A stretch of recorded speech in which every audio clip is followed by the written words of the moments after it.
પાળીઓ કહે છે કવિની કે પાણો નથી હું તો પાળ્યો છું મેં તો કંઈક ખાધા છે ઘાવ રે મેં તો કંઈક ખાધા છે ઘાવ.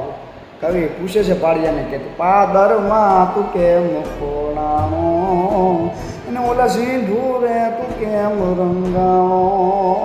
પાળિયો સરસ જવાબ આપે શું કહે છે કે વાર ચડી મારા ગામના માથે ને ગુંગિયા વાગ્યા ઢોલ રે ગુંગિયા વાગ્યા ઢોલ.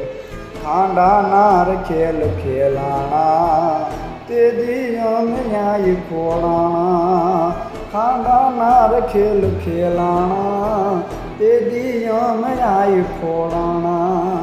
પાળીઓ કહે છે કવિની કે બહુ જાજુ કવિ પૂછ મારે મન કરવા દે વિશ્રામ રે મન કરવા દે વિશ્રામ. હાથી નહીં દૂર ગોહાણા એના રંગે આય રંગાણા હાથી નહીં દૂર ગોહાણા એના રંગે આય રંગાણા.